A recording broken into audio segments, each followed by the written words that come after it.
There we go. Or the Zoom lady. Okay, so a few other housekeeping items.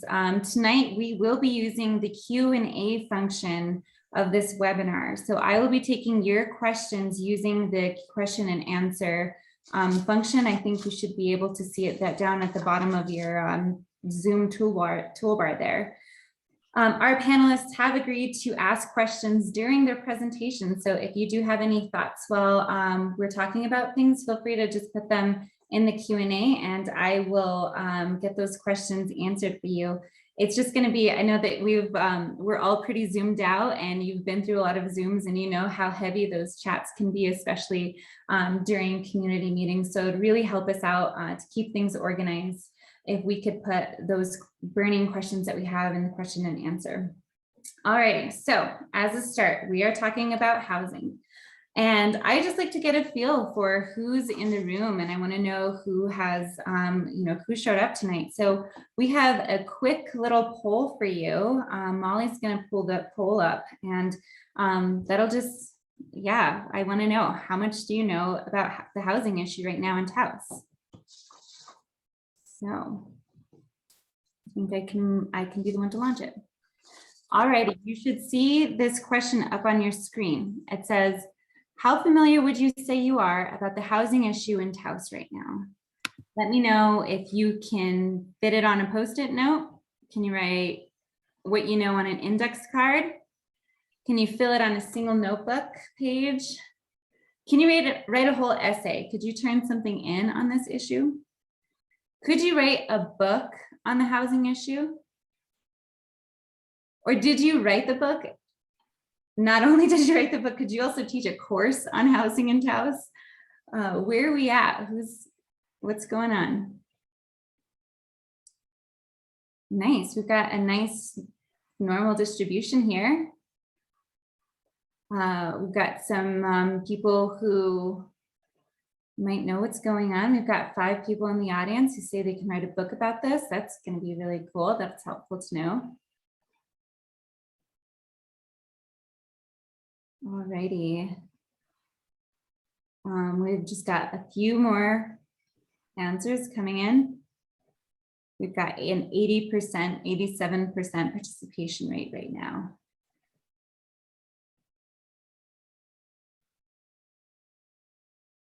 And I think that's might be all we're going to get. Oh no, we still have a few more people trickling in. If you would just give us 30 more seconds to see what people are, where people are at right now.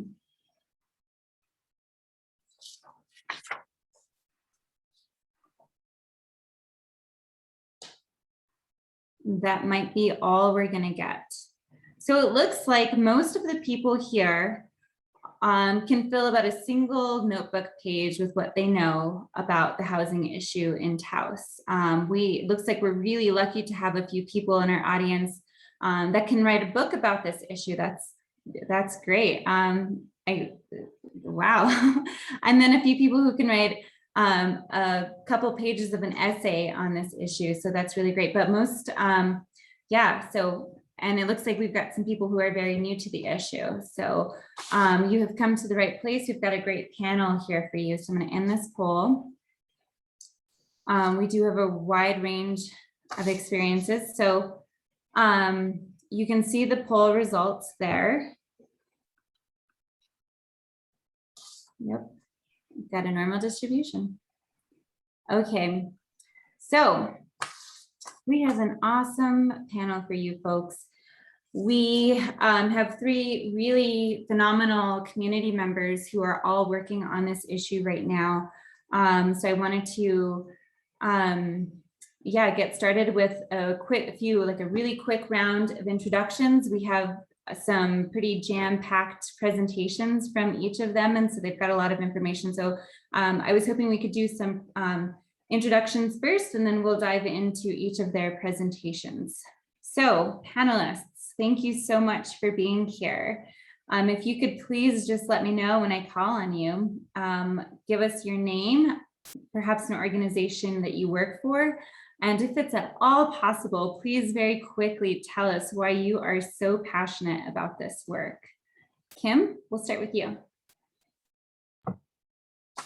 Good evening, everyone. Thank you for joining, and thank you for having me on the panel, Aurora and La Coalición.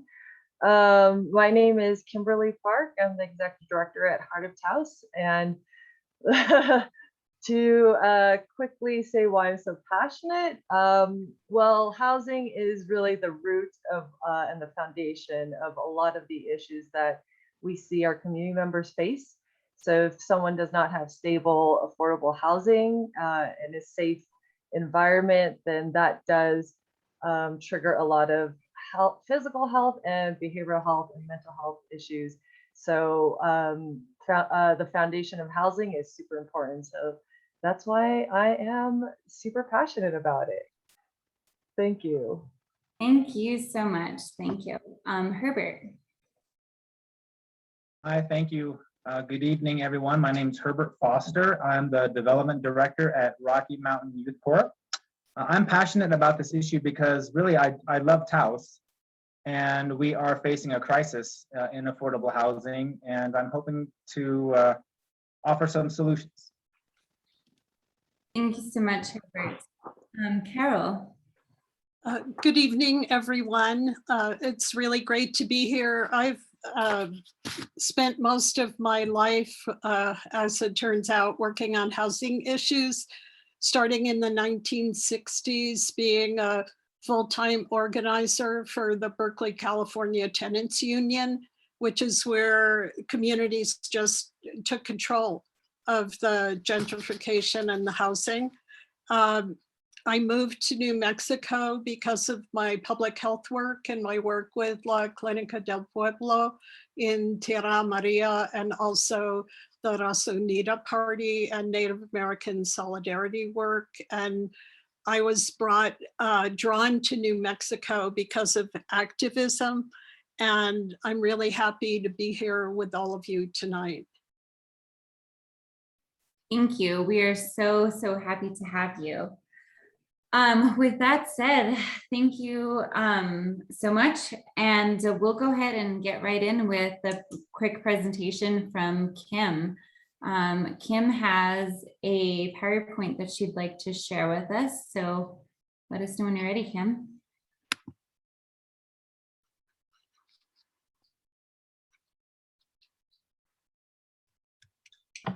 Can everybody see that? Cool. Okay, since there's a wide range of folks with experience in housing, or maybe some folks who don't know too much, I'm just going to go through this as quickly as possible. So it's not going to be a super long presentation. But in general, affordable housing is defined as a ratio of your income and your housing expenses. And in general, this is mostly this is information per HUD. I'm sorry, the Housing and Urban Development.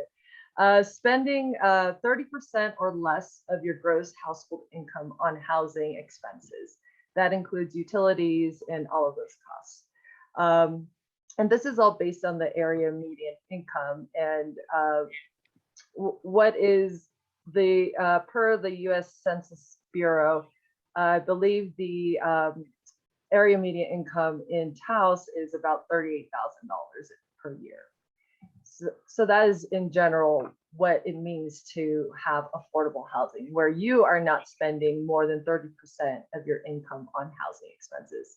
And we know that that's generally not true. Oops.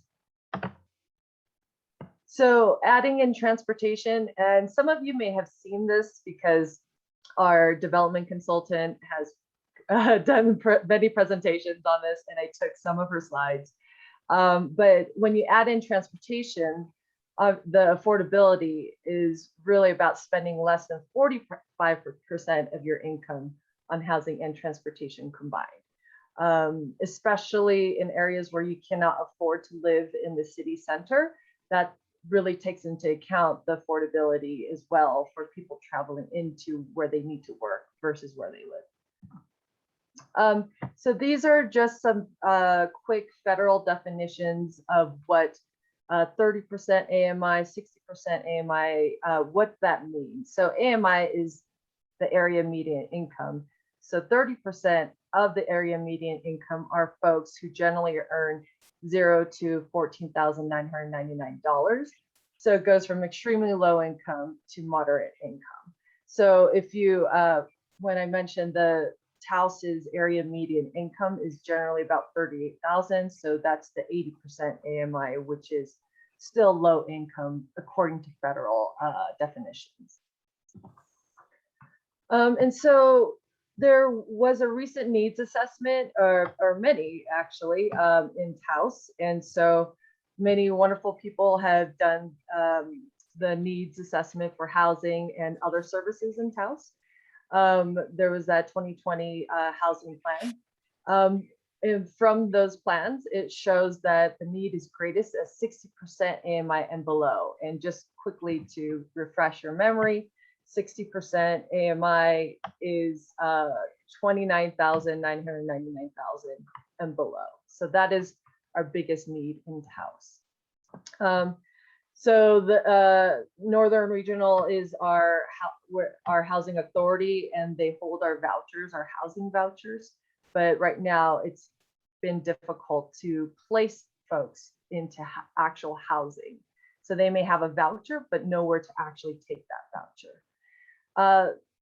So this project looks to combine efforts to better serve those in need of housing and create a long-term asset for the community. So in general, affordable housing is really to provide that stabilization of housing, of long-term affordable housing, and then it becomes a long-term asset for the community. So it is beneficial for the community.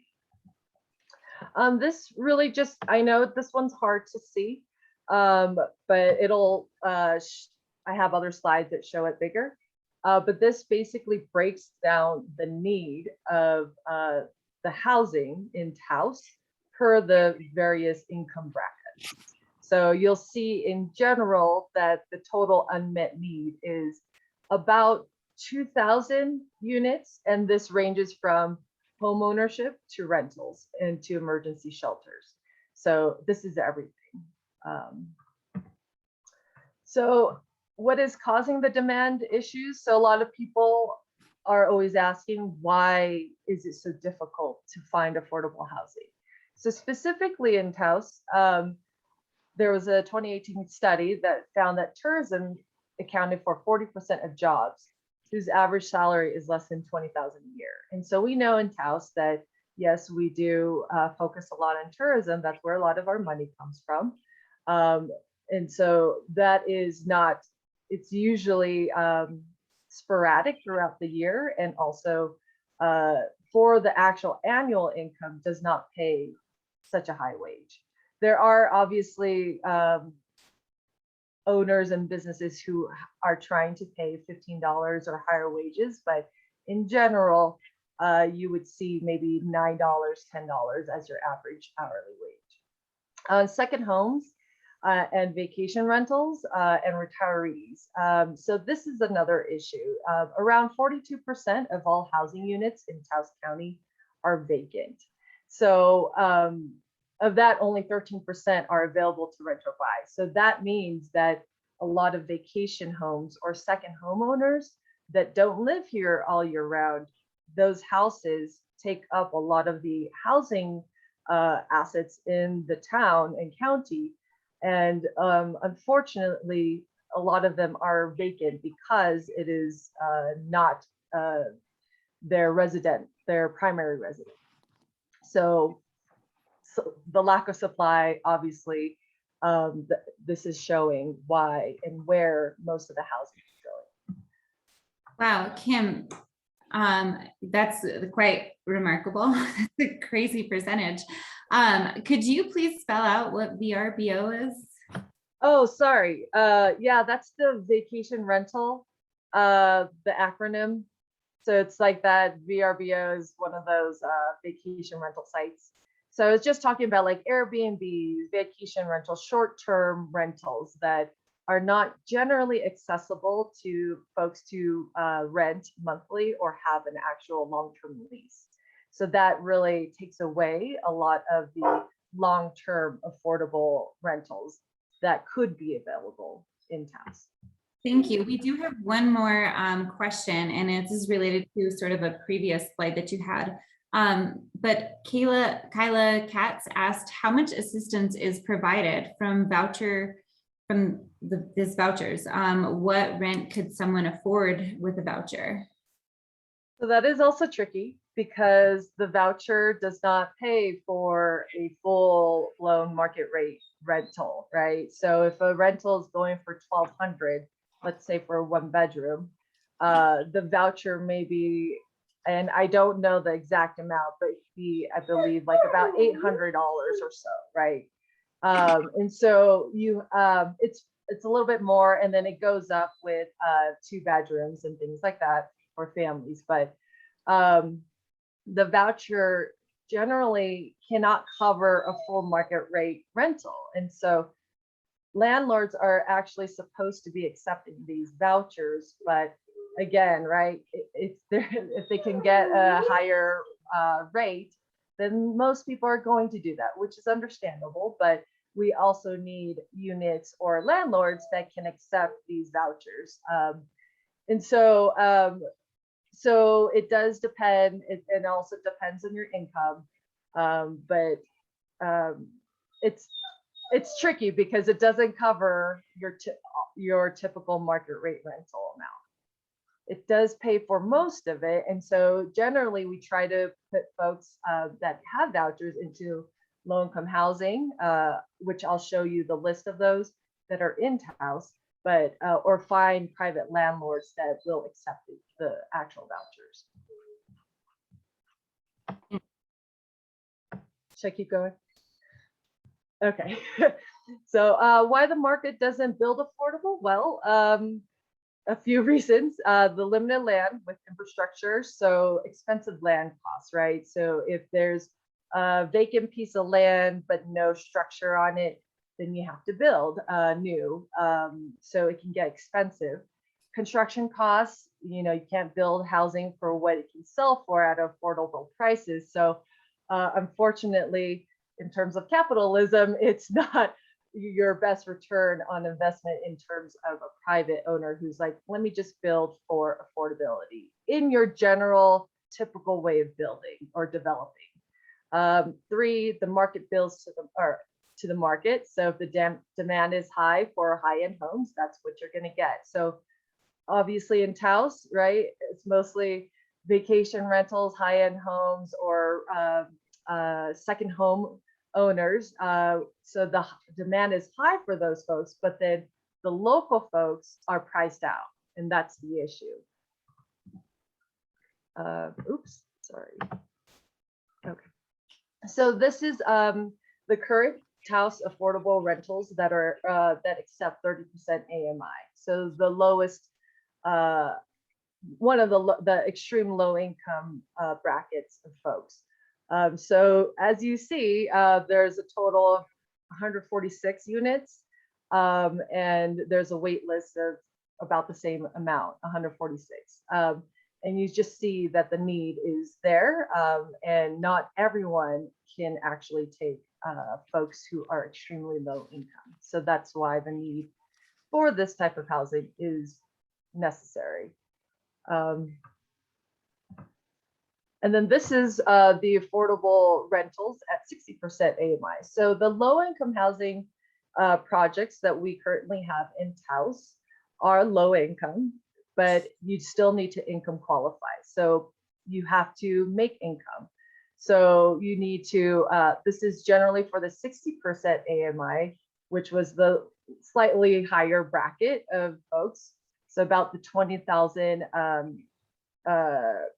range of annual income. So some of the apartments that are low income here are Ochenta, Tierra Montosa, Taos House. So you've heard of these. In general, these are totally welcome when you don't have any other type of affordable housing. These are beautiful properties. And in general, we are looking for folks who are also in the 30% AMI and higher as well. But you you will see, even with these great affordable housing complexes, we still have a gap of about 2,000 total of needed affordable housing units, whether rental or home ownership. And so this is breaks down the current need in Taos. So this is based on the June 2020 Housing Needs Assessment. You'll see that 30% AMI, there's an unmet need of about 425 households. And then 60% AMI, which is slightly higher income, there's an unmet need about 508 households. And this number is actually lower because the count is, it's difficult in general to get every single person to participate in these types of surveys. So we just want to take that into account as well. So we're just showing that there is a need, and currently there are many of emergency shelters right now, but because of COVID and because of staffing or other issues, a lot of folks have had to limit their capacity. So, but these are some of the folks who are doing this. So Dream Tree Project, they serve the youth aged 12 to 17 and currently have a max bed count of 8 that they can take in. CAB, they have 12 total beds in the shelter and 4 at the hotel for quarantine process. So that has lowered due to COVID. Unfortunately, the men's shelter is currently not admitting anyone at this time, and then they hope to come back online soon. HEART, we're currently, well, unfortunately, due to COVID, we had to exit out of HEART House and enter a hotel shelter program. So we've been paying for about 4 to 5 hotel rooms on our own for emergency and bridge housing.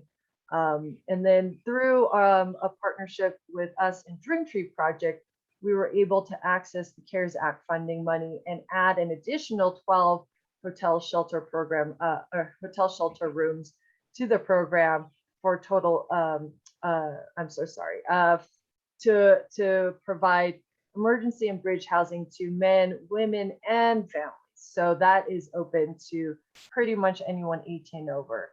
And just to give you some, real numbers, we've helped over 100 people so far since opening the shelter program in December of 2020. And then we still have about over 40 people on the waiting list. So the need has not stopped in terms of emergency and long-term affordable housing. And with eviction moratoriums about to end, this need is only going to get greater. So for community roles of how to get involved, these are just some ways that folks can get involved. For-profit, nonprofit developers, undertake development activities and try to get units up here. Advocates, educate the community about the needs and the solutions. Service providers, really, we shouldn't be talking about affordable housing without services. And I do want to shout out 100% Community Initiative, which is basically trying to connect all the services and create an ease of access to all community members. So this is really important for long-term stability. Funders, they can fund collaboration, capacity building, and direct projects. Local governments, creating capacity internally or externally to manage strategy is critical. Obviously, policies that make it easier to build affordable housing. And obviously, being able to benefit both the community, the local governments, and the community members. Sponsors, these are one of the above players that actively takes on a project through resource provisions or project management. Anchor institutions like churches, hospitals, school districts, community colleges. So all of those folks can participate by really thinking about what resources, what assets do we all have, and can we create affordable housing for our students, for our workforce, whoever. Community members and residents, they understand what works from their own community and want to get involved and can participate in various groups that are also tackling this issue. Oops. And last is just how to get involved. Like I said, 100% community initiative. I just want to shout out the Pueblo because they started this program or this initiative through their home visiting program. And Aurora has been a wonderful leader who really took this and made it this amazing thing. And we're super excited to have a lot of traction. But there are action teams per each of these 10 essential and thriving services. So this includes housing, medical care, behavioral health care. So if you, and there are groups that are becoming action teams around each of these 10 needs. And there is a housing action team. So if you're interested, please chat it and we can add you. And this is where we talk about data and how that helps us address the actual need. And we will be talking about not only the needs and the gaps, but the solutions and how can we provide all of these services to all community members. There's the State of Homelessness group as well, and the Housing Strike Force, and there's many other groups that unfortunately I did not enter in here, but that's just a few ways of getting involved. So that's the end of my presentation, and I haven't been able to look at the chat, so I'll look at that right now. Thank you so much, Kim. As you all can see, this is, you know, an issue that has a lot of layers, and so the solution is going to require a lot of layers. I am always thinking about food, so I just think it's just like an enchilada of solutions.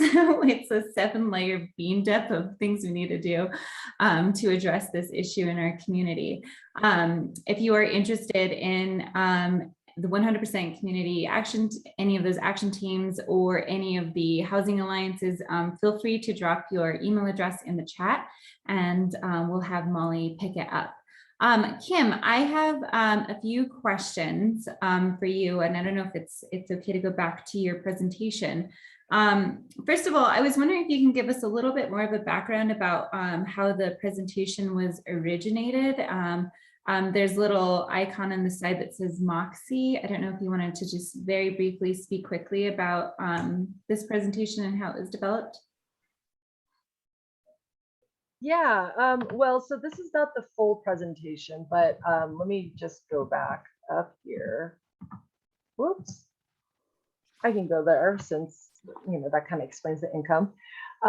So this presentation came about because Dreamtree and HEART and a few others like Youth Heartline, we've all been, we all participated in a permanent supportive housing development group and training. And so through that training about 2 years ago, we created a plan to try to get affordable housing, supportive housing developed out into Taos. Because like I said, right, the support services is really what helps folks have that long-term stability. And so through that effort, we were able to get on board, or Dreamtree Project was able to get on board Jen Lopez, who's not J-Lo, but Jennifer Lopez, who is from Project Moxie, and she has a wide range of experience with development, affordable housing development in Colorado and New Mexico.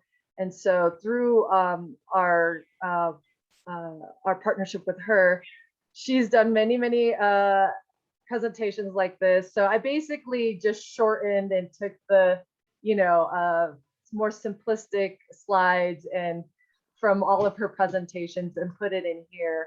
And we're really just as a team just trying to help the folks in Taos to understand what affordable housing is, what supportive housing is, and the different types of affordable housing, including homeownership, and seeing what works in Taos and for the community.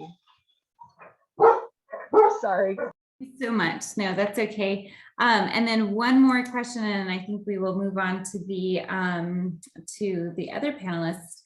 We have a question from Jessica Stern, and she was wondering how much of the affordable housing, if any, is limited equity or designed for community members to become homeowners? Yeah, so there's different types of affordable housing, right? Oh, I'm so sorry, my dog is excited. Okay. So there's different type of affordable housing. In general, the 30 and 60% AMI folks, we try to build a larger rental property because if you're going the federal funded route, that's really where the money is to develop housing.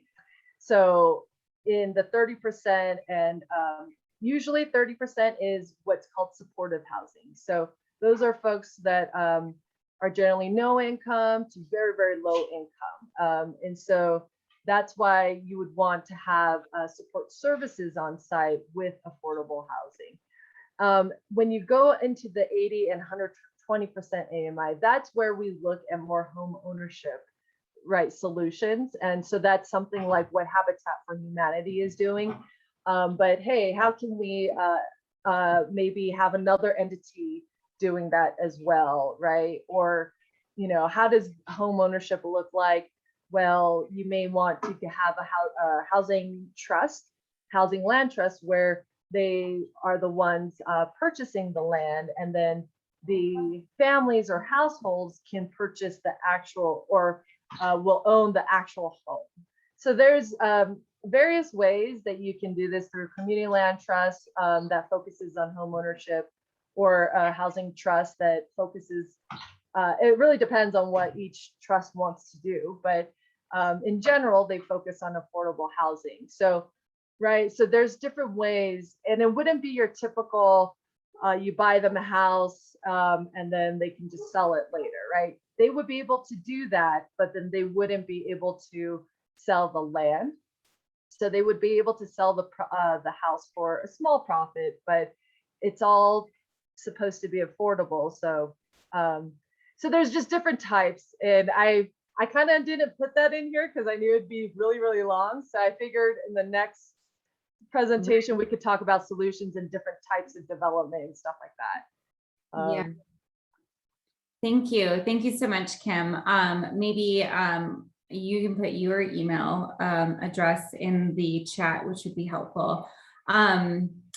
As thank you, and you can stop sharing, and then we will move on to Herbert. And I just want to let everybody on the participants list know that Kim works very, very hard, as I'm sure all of the other panelists do. So the next time you see her, please buy her a cup of coffee. So it is well deserved. So thank you so much for that. Herbert, are you ready to go? All righty, show us what you got. Thanks, everyone. First, I just want to reiterate that I do feel very honored to be part of this conversation. I do want to say that I don't consider myself to be an expert in affordable housing necessarily. I did have a position as the executive director at Taos Pueblo Housing and managing their affordable housing program. That was many years ago. But frankly, the Pueblo model of affordable housing is very, very different than what we experience in the town and local governments and other municipalities. They have a very different set of regulations to work with and a very unique relationship with the federal government in terms of their land ownership. But I do have several years of experience working with the town of Taos in the planning department. I was the long-range planner. My work there focused on the relationship between land use and development planning and how it relates to affordable housing, the provision of infrastructure, recreation and trails, economic development, urban design, and a whole host of issues that really help shape the quality of life for people that live here and people that visit us here. I did work with the consultants who wrote the town's affordable housing plan over 10 years ago. It was updated last year. I was not part of that effort. But I just wanted to make clear that I don't consider myself an expert necessarily, but I do have a perspective on the relationship between housing and land development and land planning that I wanted to really share. But before I get into my illustrations and presentation, I want to encourage everyone to take a look at the town's affordable housing plan and get involved. There's a survey now out on the street from the town of Taos, who is updating their comprehensive plan. So taking the survey is one of several opportunities we have to look forward to share our ideas around the need for affordable housing and all of the other issues that we see that impact the quality of life in Taos. So I want to encourage you to review the plan and take part in the survey. The housing plan recommends a lot of different strategies for making housing more affordable in Taos and throughout the region. I'm not going to go over all of these strategies and critique them at all. But again, I just want to encourage you to take a look at it and really form your own conclusions and share your thoughts with the town through their comprehensive plan survey. As we learn, there is a huge, in my word, a crisis in housing. There is a massive amount of demand for housing just to meet the current demand and the projected demand in the future. And the town of Taos and organizations like Habitat for Humanity and many others are doing some really remarkable work over the last many years, but clearly the subsidized project is not going to do it. It will take way too long and way too many resources that we just don't have. And before I continue, I want to say that I might say a few things that might be a bit controversial. For example, I consider myself to be very pro-development, but not any kind of development just anywhere for any purpose of increasing the gross receipts taxes. I'm very particular about the type of development that I support, especially in the town. My experience, again, comes mostly from the urbanized area within the town, so I can't really speak to issues dealing with the county, so just please keep that in mind. My opinions are my own, but they're really focused on the area in the developed area of the town. I'm also very pro-density, but again, not any kind of density just for the sake of density. I really think and believe that increased density throughout the town is a practical solution to the housing crisis. We need to build our way out of this problem. But in terms of density, I really support much higher density throughout the town as long as it's in the right place.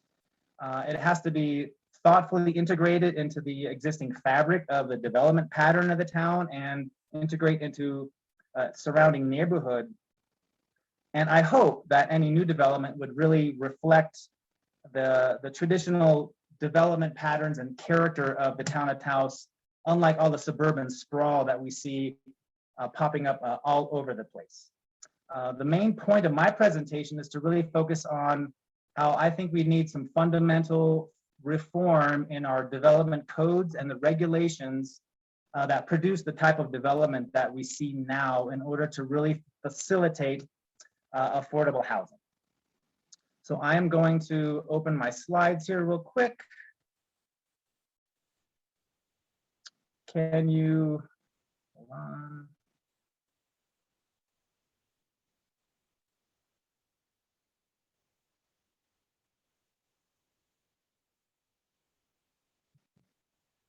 Sorry, I'm not getting there. By any chance, can you see my screen share? We sure can. You can see a fire truck? Oh yeah, we see a beautiful Taos volunteer fire truck. Okay, great. So this is a town of Taos, the town of Taos fire truck. And I show it because I live in a world where everything is connected. I want to talk about the connections between this fire truck and specifically the size of the fire truck and affordable housing. I would say that I've worked with lots of regulators and planners and developers when I was at the town of Taos and throughout my career. And it seems like a lot of people, especially regulators, worship this fire truck as what I would call a false god. This is a very huge, powerful, beautiful machine. It can save your life, much like a god can.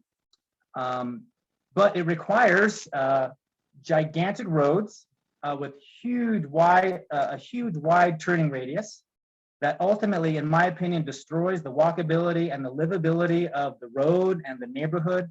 It just leaves behind it absolutely no sense of community or livability.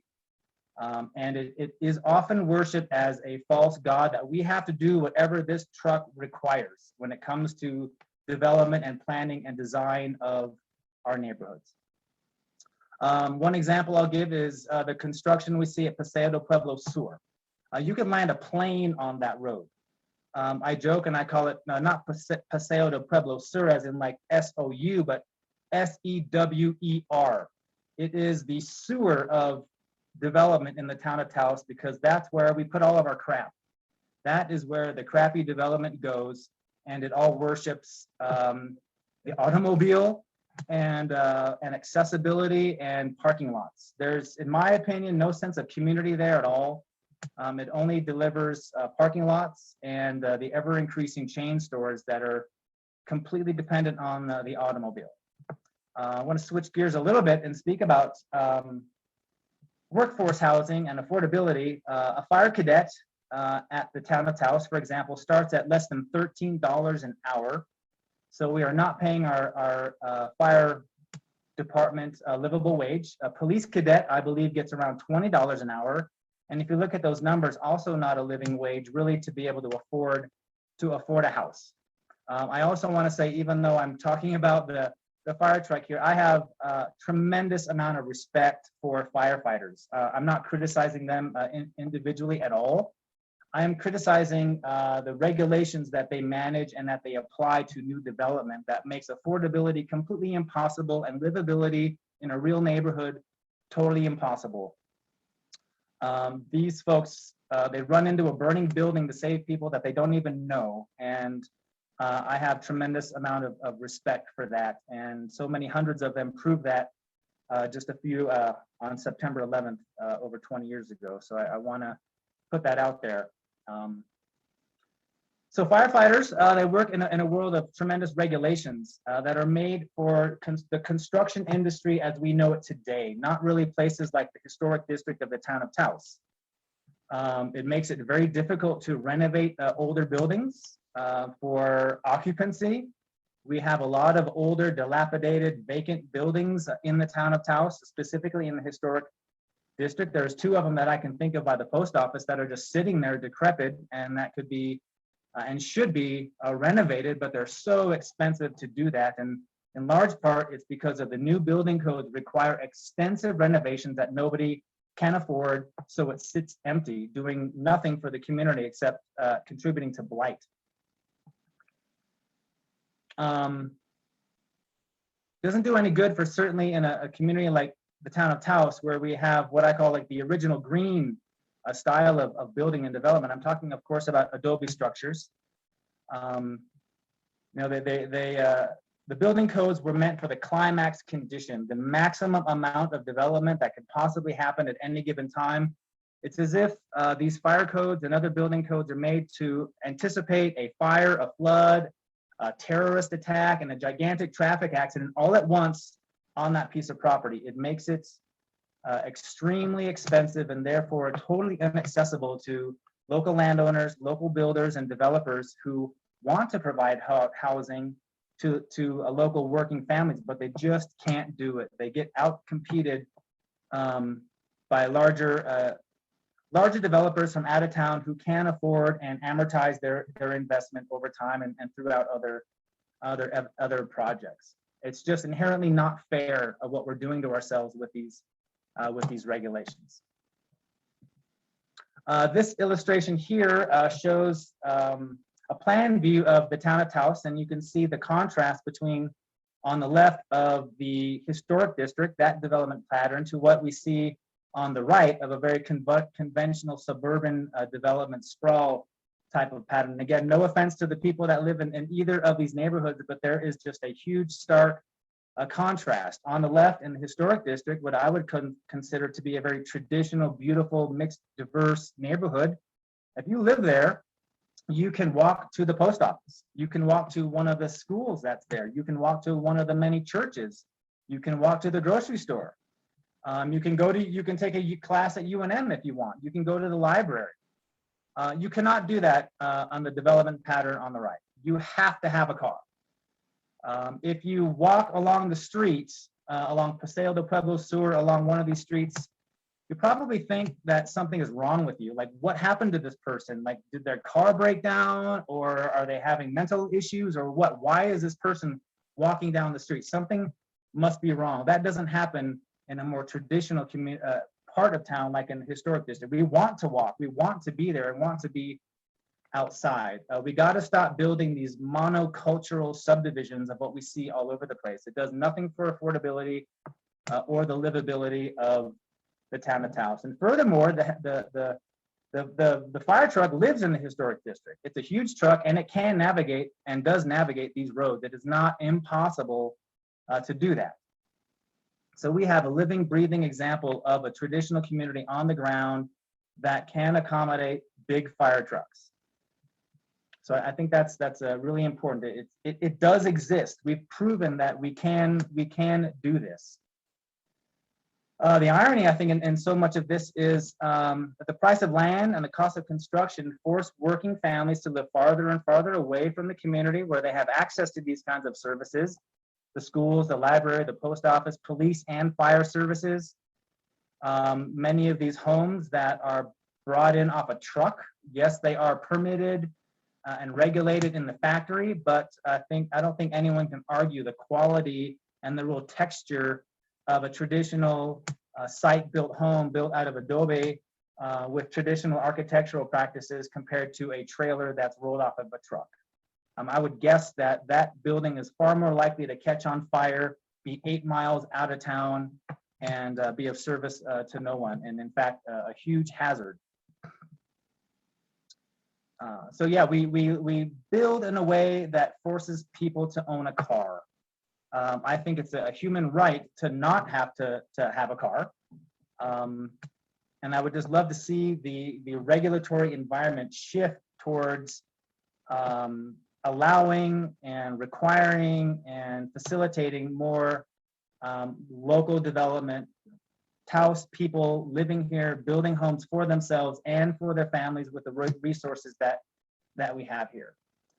In contrast, here is a recent subdivision development that was approved by the town of Taos, and to show just how this type of single-use monoculture development pattern affects the livability of the town. This is right behind Taos Pizza Outback. Some of you may be familiar with this. There are 0 amenities in this subdivision. It's clearly not affordable. The engineer who presented this basically admitted that there's no interest in affordable housing on behalf of the owner of this project. And I think he said somewhere in the neighborhood, by the time it's all said and done, a house in this area after you buy the lot and build a house, it's going to cost, I think, $400,000 to $500,000. Way out of reach of anybody, especially the fire cadet and the police cadet that just started a job and wants to start a career here. The one thing I'll say about this project, it was 100% by the regulations. This was done by the book, by the numbers. But my point again is we don't build for people. We build for cars. We build for gigantic fire trucks. We don't build for livability or any kind of amenity that you would see here. This type of development gives a great sense of privacy, but no sense of community really whatsoever. Unlike this is a project I worked on when I was at the town of Taos. This is a conceptual development plan for the piece of property across the street from the Youth and Family Center. The development regulations that would allow this type of development create a compact, mixed-use, complex neighborhood with a whole variety of housing types. You can live and you can more likely afford a lot if you want to buy a house, buy a lot and build a house here. There's a variety of housing types: apartments, single-family home. You can live in this neighborhood for all the way from a baby to a retired senior and not even have to move from the neighborhood, because there's that much housing diversity in this type of development pattern that has been proposed in this part of town. So we need to reform the development codes and allow a greater type of density on infill development like this one to make housing far more affordable and giving working families and individuals more options. But again, that we need higher density, but with good design in the right place. I'm not proposing higher density just absolutely everywhere, but as long as the density comes with the proper design. The prior subdivision I showed was not designed. It was guided by the numbers of per acres, units per acre, cost per acre, the setbacks, the minimum standards possible. You know, if my son got a D- on his report card, I'd be pretty upset. But he'd say, "Hey, Dad, I didn't fail. That project did not fail, but it got a D-." And I don't want to see that anymore in the town of Taos. I don't want us to get a D- in development. I want us to get a, how about a B- or something better? And we have the model in the historic district, and the planning profession can provide the tools of regulations to provide a kind of development that we say that we want. We need to allow more narrow roads. We need to require developers create a connected network of roadways. I think we should subdivide with smaller lots with walkable access to parks and playgrounds, something like we see more in the historic district. I'd like to see the development regulations make it so much easier for a current homeowner to build a casita or an accessory dwelling unit, they call it, you know, for rental or for some extended family that can live there, and to be able to do it by right without having to go to battle with the neighbors all of the time. We need to facilitate the kind of development that we say we want and that we need to make it more affordable and far more livable. I would say this finally, before I get to some recommendations. Our God of the gigantic fire truck has these little angels. We know it's possible to build smaller fire trucks. And as I said earlier, to make it possible to locate fire stations embedded within neighborhoods where they don't have to drive these gigantic trucks that ruin the fabric and character of neighborhoods. It can be done, and the town of Taos Fire Department has been able to prove that. It's just we all deal with this regulatory environment that makes it so expensive and impossible to provide affordable housing with any kind of real character at all, or any promise of home ownership. You know, the regulations make it very, very easy for the Family Dollar. We'll allow Family Dollar all day long because they have the capacity to build according to the code. They can do the upgrades. They can put in the transformers and the power lines all day long because they have the ability to do that. The local landowner who's been here for 4 generations does typically not have that capability to build without extensive regulation and extensive expense, so it just doesn't happen. I'm proposing a very different model of affordable housing where we are doing it ourselves. We're not relying on state low-income housing tax credits all the time. We're not even relying on the town of Taos. I envision a future where Taoseños are able to build their own house for themselves and for their family members, or build it for the rental market so they can add some income so they can send their kid to college if they want. There's a lot of room for the subsidized government supported affordable housing apartment complex. Absolutely, I love it. We need a lot more of that, but I'm envisioning something slightly different, you know, not only with the Family Dollars, but, you know, we're a rancher living out in the rural area doesn't have to jump through 10 hoops just to have their cattle processed to make some income. You know, they can, we need to reallocate so many of our resources for local people who make Taos really what it is. So I'm just going to conclude with a list of some recommendations that I believe don't require any extensive or very minimal government subsidy.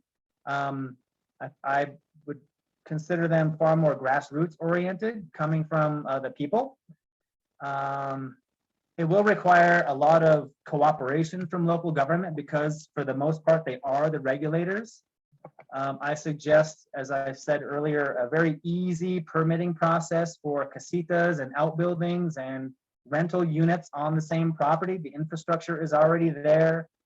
We're not talking about greenfield development or sprawl that can be controversial. I'm even curious about the process of having the landowner and the builder just not even get a permit at all, just submit a piece of paper with a signature that attests that they will absolutely build their home to the code and they bear the burden. they bear the burden. No need for extensive zoning regulations. If they get caught violating, then of course there will be penalties, but no extensive permitting and inspection process. The regulators might scoff at that, but let the scoffers scoff. That's okay. Herbert, you Yeah. have a question about, so we do have one question, the question and answer. So you did talk about these excessive building codes and regulations. What are your thoughts about the lack of regulations for energy efficiency of affordable housing complex, which currently have electricity bills that make living there impossible for low-income residents? Yeah. If I understand the question, I would love to see something similar to make renewable energy, rooftop solar, ground solar, far more efficient, allowed by right. Just in the same way you have to put a door on a building, you can put a solar panel on your roof. I think the permitting process should be a complete no-brainer, if I understand the question correct. Thank you for that. And we can, if we can get your email address by chance for anybody who might want to have a follow-up conversation, because we know that this conversation can get really large. We have one last question and then we do got to move on to the next presenter. Somebody asked, and this might be hard to answer in a minute, how would we start to influence regulatory change for development? And perhaps help implement all these changes that you Sure. I think the place to start is taking a survey at the comprehensive plan, attend town council meetings, volunteer to be on the planning and zoning commission. I think those are good places to start.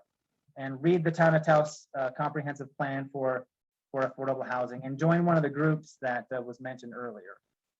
Great, thank you so much. And so for our participants, you can find links to the comprehensive plan and that survey that Herbert has mentioned in the chat. So you're probably gonna have to scroll around, but thank you so much for that, Herbert. As you all can see, there are many layers to this issue, even coming from places that are kind of unlikely. I had no idea about the regulations being tied to the fire department. So I'm walking away with something new and I hope that everyone does as well. We already have a lot of homework. At least many of the people who've come to this meeting, there's lots of ways to get involved and we would really appreciate if you could answer the surveys that was listed in the link, in the chat. And then also send Herbert a message with your email address and I know he'll reach out to you. Next, we'd like to go to Carol, who I just found out is a fellow public health nerd, so automatically has a very special place in my heart. So Carol, thanks so much for being here with us tonight. Thank you. And I'm not a nurse, I'm a bureaucrat and I write legislation. That's actually what I do, federal and state. But if you could bring up my presentation, I had a little technical glitch, so the technical support is going to help. I actually feel like the wrong person today because I wanted to talk generally about how northern New Mexico, not just the town of Taos, has been harmed by federal, state, town, and county policies for at least the 50 years I've been here as an activist. So, you know, I think the plan is to push people out and to take over land and to make it unaffordable for the people that were here. So I'm hoping you can bring up that PDF with I just have a handful of slides. I'm seeing screen sharing, but I'm not seeing the slides. Yeah, I'm working on it. Just give me Oh, a second. okay. Sorry about that. Okay, you know, because basically for the last like probably 40, 50 years, we've been working to gain recognition for frontier communities, which are the most isolated, the most neglected, all of the sparsely populated places left behind. And, you know, I think that we really need to change the way we think about this. And once we get to slide number 1, that would be great. Can you Because see it? I have the screen share. Is anyone able to see it? It's up. I can see it, but you're in the middle of my presentation, not on the first slide. Keep going. Okay, there you go. I saw this sign on a trip in Connecticut and had to turn around and take a photo because I was amazed how clearly it spells out the problems we face here in northern New Mexico. So it's an intersection of 2 streets and a stop sign, and it's Heritage Road crossing Poverty Road with the stop sign. And that's kind of a metaphor for where we are right now. We're a very complicated place. You can go to the next page, the next slide, and if you do full screen. So I wanted to talk about after World War II, and this is some history that I do feel is important. The whole world was so shocked and traumatized by all the violence and death that one of the first things that was done was to create the United Nations. And one of the first things they did was the Universal Declaration of Human Rights in 1948. And Article 25 guarantees the right to housing, among other things, among healthcare, food, clothing. All of that was, the world was going to turn away from hypercapitalism and fascism and elevate human rights as the way forward, which, you know, we all can pretty much see that that hasn't happened. So what happened is that Human Rights Declaration in 1948, and the next slide shows, it wasn't adopted in the US until 1992. The United Nations took action on it. It took Jimmy Carter to actually sign it, and then it went to the Senate. And you know, Jimmy Carter sent it to the Senate in 1977, and the Senate gave its consent in 1992. So for this whole period of time, our country rejected the concept of human rights and rights to medical care, education, to live a life outside of poverty, all of the things they want. And the next slide, which words of wisdom, I'll read it. It's homelessness, and I'll also say home ownership for low-income people, is caused not by poverty, but by wealth, especially speculative wealth concentrated in the hands of the few to the detriment of the many. And in a way, that's kind of what we were talking about this morning, this evening here.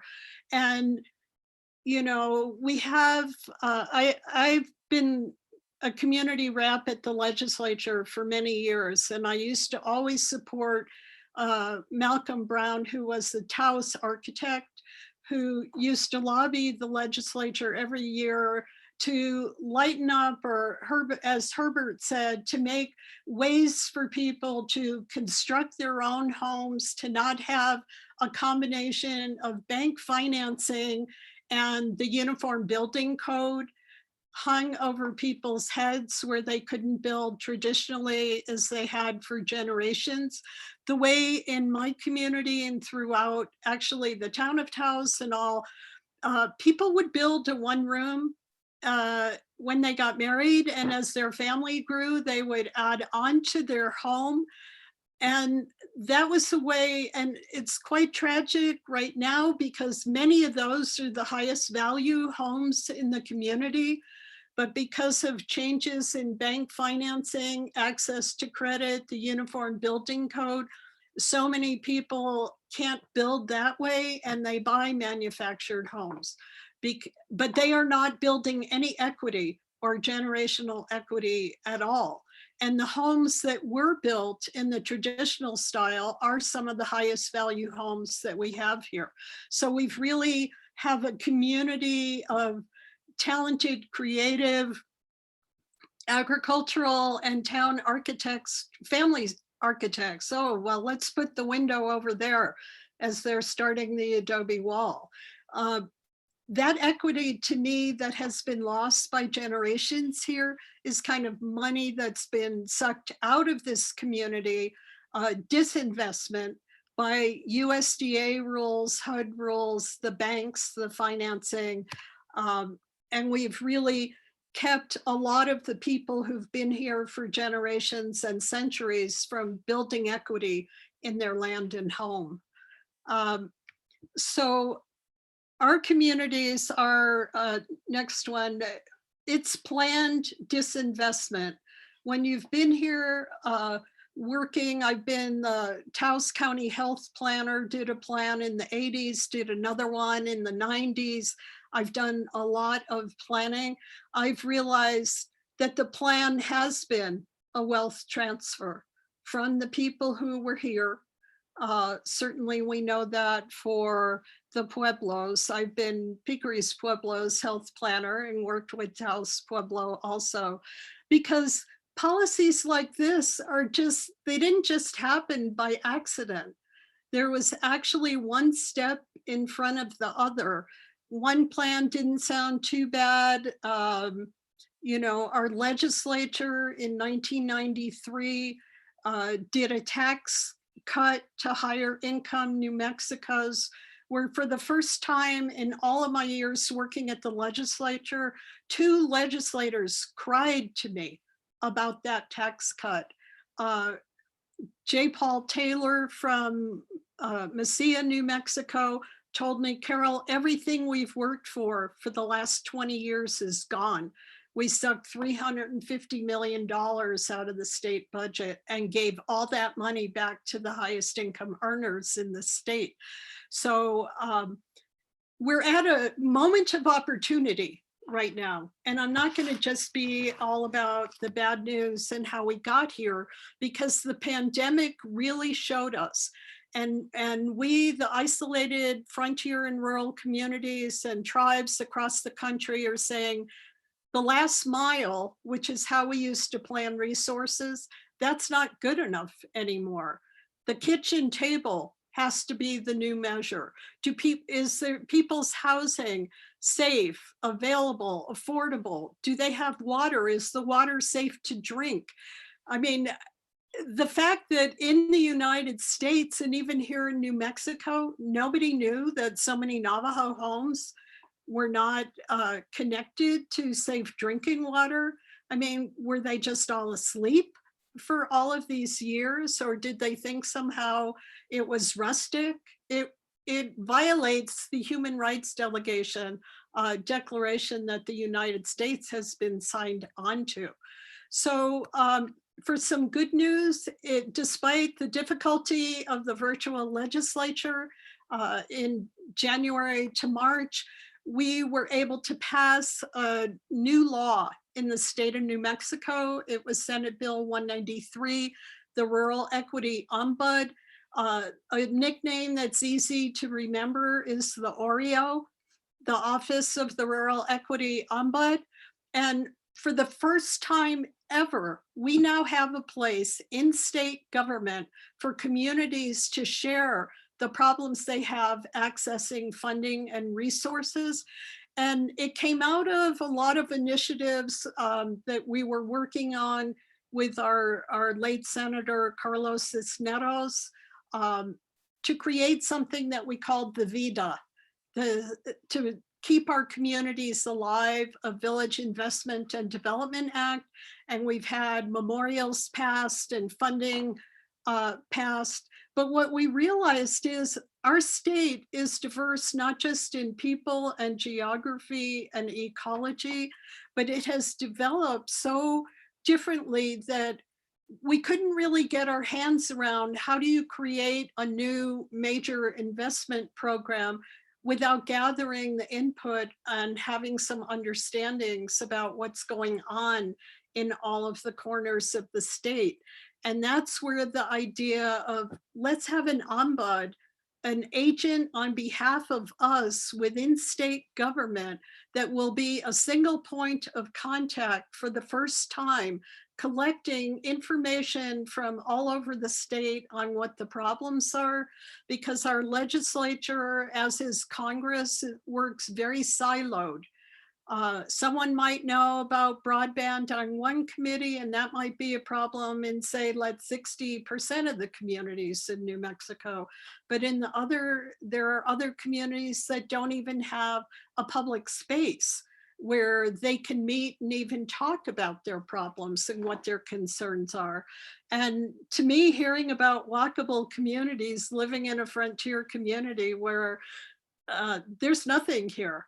And in fact, in most of Taos County, we've abandoned a lot of the villages. Another thing our Frontier Working Group has talked about is sort of a re-villagification of our communities, that we have to, we want our kids to grow up proud of where they're from. And, you know, as a public health person, I can't separate housing from healthcare. I can't separate food security.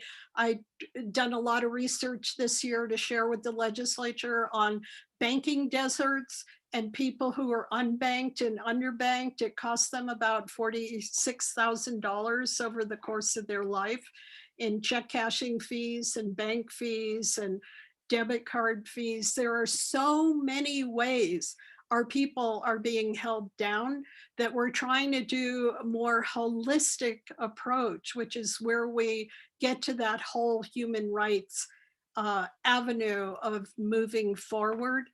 So there are people who are working very hard. I will say the legislature has a new task force this year. It's the Rural Economic Opportunity Task Force. Senator Hemphill, who was the lead sponsor on Senate Bill 193, and Representative Candy Sweetser are the co-chairs of that task force. They held 2 days of meetings in Mora in July. I feel really honored. They gave me 45 minutes to brief them on some of the problems here in the state. And then, but how do we really move forward? And, you know, I hope at some point we can have a discussion about this thought I have, and I've worked with other people on what we're calling the big forgive. We can't move forward blaming each other, or we have to understand what has happened, and we have to apologize and forgive each other so that we can move forward on behalf of everybody. The root of the word reparations is repair. I've testified recently to a number of educators in this state. We invest a lot of money in lifting up our kids, but when that kid gets off the bus and the windows in that trailer are duct taped together, and the mom is depressed, suffering from depression, we're only doing the best we can, but we need to move them forward in a better world and proud of their home, their family, their community. And I remember being at a US Senate hearing with Senator Daniel Inouye, who since has passed, when people would say, well, why should the tribes have free healthcare, or why should they have a housing program? And what he said is the tribes paid with a continent. They've prepaid. And the same for all the injustices, indigenous genocide, waves of colonialism, which exists today. And I'll just share a couple anecdotes, very short, from the village I live in, a very isolated community. The end of my property becomes Taos County, but I'm over the line in Rio Riva. I'm in a 2-county school district, the Peñasco district. And things are really different here. And we need to start thinking more about development as a bioregional approach and what's sustainable with regard to water flow. Where are we going to put sewers? I mean, there was a mega $1 million plan to do a sewage system in some of the villages over here in Rio Arriba, and they were just going to pipe it all down to the Rio Grande. I mean, we need to look small again. How do we build each community, and then how can we move that to the state? I want to encourage people. I put my email in the chat to contact me if you have interest in working on the Village Investment and Development Action. That's the action part of pulling together the legislation. But we're not going to fix anything with more programs. And you know, I'm engaged right now. I've been working with Senator Bernie Sanders' staff on the budget committee and others. We have a census that's going to really hurt northern New Mexico because of the undercount of the COVID census. And there are some algorithms working out, and I engage with the Census Bureau, get their emails and check out their stuff on a daily basis. And we have some real problems when we talk about median income. And also there's a very good chance they're going to redefine poverty and what the poverty levels are that are going to be extraordinarily harmful to northern New Mexico. Yeah, thank you so much, Carol. We're coming up at 7:30, and I can listen to you talk about this all week. This is so important. You made some really great points, especially about not having more programs, perhaps. I do have to. I'm going to make a quick plug in leveraging our strengths. So that's one of the things that 100% Community is hoping to do, is trying to leverage strengths, because as you mentioned, a lot of these issues that we're dealing with and a lot of these barriers, those are man-made. Those are things that don't just exist naturally. We had yeah, thank you so much. We had a really great panel. As you can see here, this is layered. There's so many layers of issues here. Each of these panelists could have their own hour. It's such a wealth of information. And as you can see, so it's not just one problem, one solution. There are many issues that have contributed to this problem. And yeah, it's going to take a lot of work to get ourselves out of this. I do want to be respectful of time, especially since we did have this Zoom during dinner time. I want, if you would like, this panel, this presentation was made possible by La Coalición, and it's a new group that's focused on a number of issues here in Taos, but a lot of it has to do with rebuilding that community and keeping that community that we want here amidst this changing world. So please do keep an eye out for La Coalición events in the future. And next time, just to add onto your plate of the homework that you already got by, you know, taking surveys and attending meetings, please also, the next time we have an event, please bring somebody. We'd really appreciate, especially if there are some people who are not in the room currently who really need to hear this. I'd really invite you to reach out to them personally, let them know about this presentation that you went to, share the things that you have learned, and get some people to our next panel. There will be future events. Please also, like I said, put your email in the chat, and we will make sure to grab that and make sure that you get our emails for the next event. But other than that, I'd like to thank each of our panelists for such a wealth of information, to such a deep well. This has been great. Carol, thank you so much for all of the work that you have been doing at all levels of government to advocate for us in our small communities here around Taos. I really loved what you said, revillagification. That's so important. Thank you. I love that. And if you can, just for everyone here, can you remind us what VITA stands for? Yes, it's the Village Investment and Development Act. Development Act. Thank you. And thank you so much for all the late nights and long days I'm sure that you put into mobilizing community and working to get that legislation through. I'm glad that we were able to leave this with a little bit of hope. It looks like there's some information there related to the Oreo that she mentioned. Great use of acronyms in this panel. But thank you all so much for coming and sharing your evening with us. And please look for more La Coalición events coming up in the near future.